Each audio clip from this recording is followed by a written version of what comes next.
PJ po bilang isang anak, napaka-mabait na bata po. Tsaka medyo nangangapa kami kasi siya yung pumasok sa isang industry ng P-pop. Sasado namin medyo mahirap pero at the same time po, masaya naman. PJ naman po masunurin naman po. Kahit na minsan nagtatalo kasi may mga bagay na hindi rin niya naintindihan, hindi namin naintindihan din. Sa bilang kabataan ngayon, gano'n.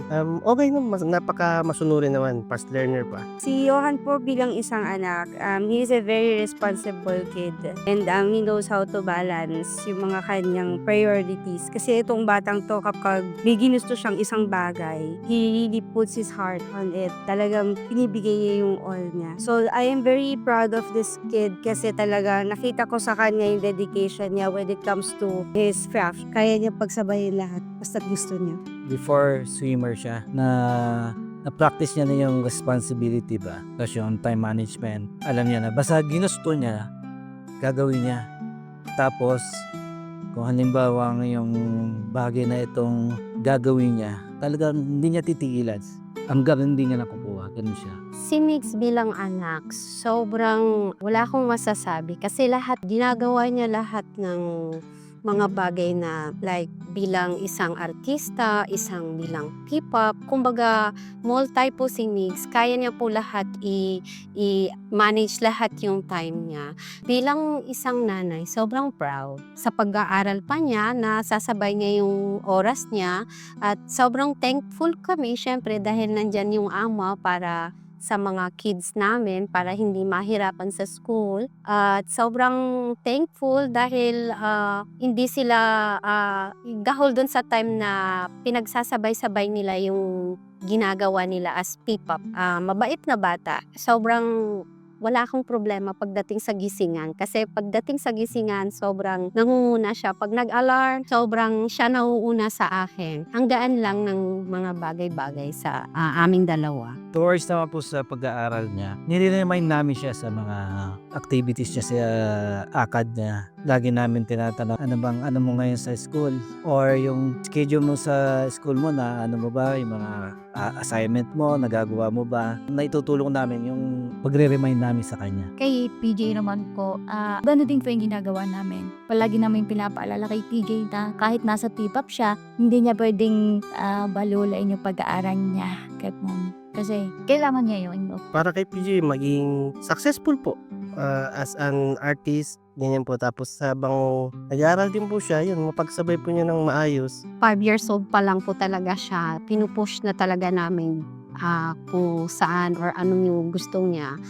Tapos eto, nagkaroon pa ng group as P-pop nga. So parang aside dun sa pag-aarte niya, na bata pa lang siya, talagang nandun na yung support ko as in bilang driver, alalay, lahat yon lahat ng support na kaya kong ibigay hanggat malakas pa ako, bali binibigay ko po lahat yung best ko para sa future niya. At syempre, ako at saka yung papa niya, lagi namin sinasabi, kailangan wag din pabayaan yung pag-aaral niya. Kaya, thank you, AMA. Kasi ibang-iba po talaga yung panahon namin noon. Sa panahon po talaga nila ngayon na parang halos ngayon po lang din talaga na na-express na nila masyado ngayon yung mga feelings nila, mga ganyan.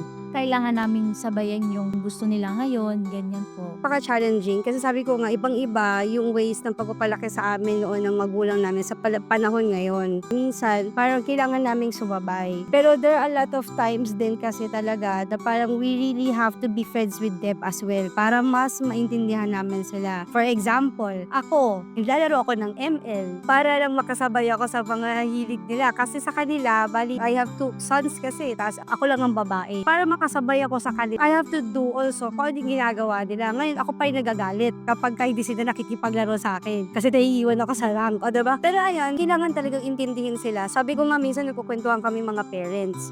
Sabi ko nga, no, parang noon, parang pag pinagalitan tayo ng parents natin, wala tayong sinasabi, tahimik lang tayo. Pero this time, may makalak tayo, baliktad.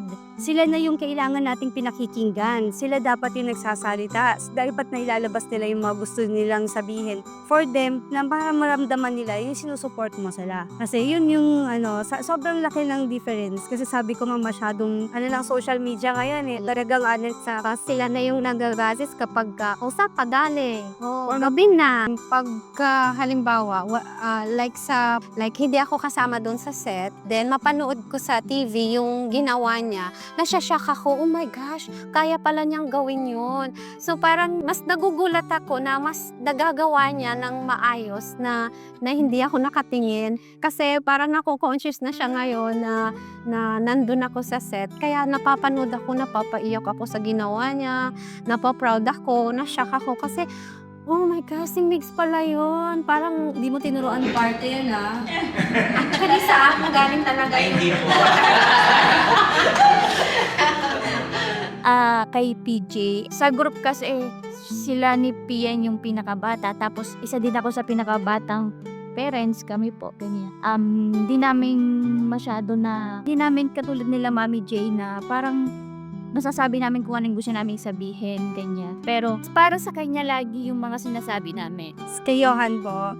Actually, masasabi ko lang for Johan, alam mo naman na ever since lahat ng bagay na ginagawa mo, we support you. Kasi very talented kong batang to. Kahit saan namin siya ilagay. Sa sports, sa dancing, sa singing. Totoo lang, very, very thankful kami with Ama. Napakaswerte namin na nandito kami. Kasi they get to balance everything. Nakakatuwa yung school kasi sinusuportahan nila yung talent ng bata, sinusuportahan nila yung pangarap ng bata, makamit yun. And at the same time, makatapos sila ng pag-aaral. Thank you, Amo. Kay Miss, yun lang. Sana lang kaya niyang pagsabayin lahat dahil pinapili ko siya kung ano yung gusto niya. Talagang kaya daw niyang pagsabayin. Kaya sabi ko, yung pag-aaral mo, dapat huwag pabayaan. Yung pag-aarte mo, suportahan kita at lalo na dito sa K-pop group mo, sana lang lahat yon mabalance mo at wag mo pabayaan yung pag-aaral mo. Hanggat kaya kong suportahan ka, nandito lang ako at magpakabait ka lang sa nanay mo. Dahil syempre, pagka tinanay lang, lahat, dapat magpakabait siya, maging humble, magpakabait. At nandito lang kami hanggat kaya naming suportahan siya. Sana tulungan niya rin yung sarili niya na maabot niya yung pangarap niya. Kasi lahat naman ng magulang kaya ginagawa namin to para sa kanila.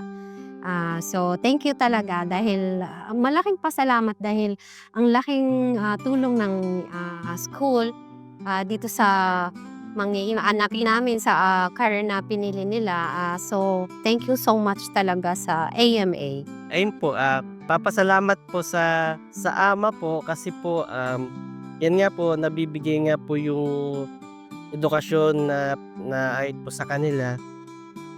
Tsaka isa pa po, napakalaki pong bentahe po nung para sa tinahak po nilang career.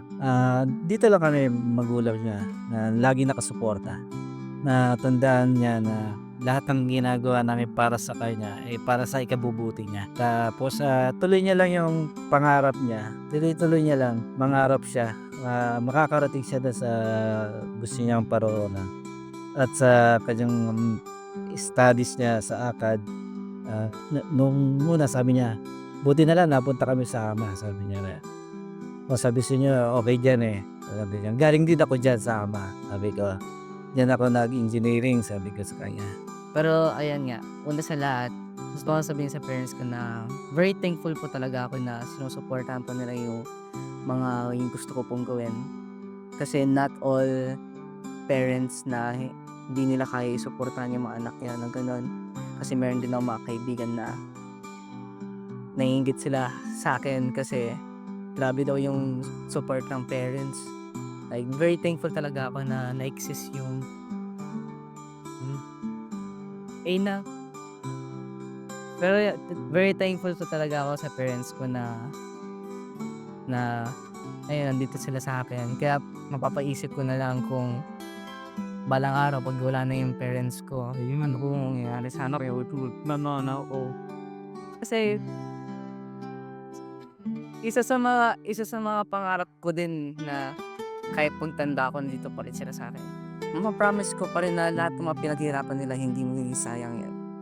Lahat ng mga suporta na binigay sa akin sa pagiging artista. Kasi hindi lang ako yung nagsasacrifice, sila rin. Kasi if wala parents ko, wala ako dito, wala ako kay Sir J, wala akong magkakaroon ng opportunity sa lahat ng gusto kong gawin. I will be feel empty without my parents. Kahit may tampuhan, Pero bakit may drama kahit merong tampuhan, ganun, Piawa. may away, pero hindi talaga may iwasan yun. As a true loving parent, true loving son, syempre lahat ng mga away niyan pinag-uusapan, kaya very thankful ako na yung parents ko, kahit iba yung generation, kagaya po na sinabi nila, iba yung generation nila sa amin. So, as yung job po talaga ng mga parents po, nakikita ko sa kanila talaga gaano kahirap na mag-adjust para sa amin kasi iba yung na-experience nila kaysa sa amin. Kaya tinitry din po namin na intindihan sila. Kaya very thankful po ako sa lahat ng sacrifice nila sa amin. Kaya Yaman naman po kasi ako po hindi po ako very open na kid na sasabihin lahat na ano kay mama. Ako po, hindi ko man nasabi sa kanya pero sobrang thankful ko po sa kanya dahil ayun nga po, ever since bata nga po, sinusuportahan niya po talaga ako. Kahit wala pong kwenta na yung gusto ko, sinusuportahan niya pa rin po ako. Sa lahat ng mga passion ko po, nandyan po siya sa tabi ko. And, yun, sobrang di ko na po kasi talaga ma-express yung love ko para sa kanya. Pero sobrang damang-dama ko po talaga yung lahat ng hirap and pagod na sa akin. And practice ko naman po na lahat. It's gonna be success. We're gonna be both successful naman as a kahari. So, ako naman po. Ang sabi ko sa mga magulang ko, thank you. Thank you guys kasi...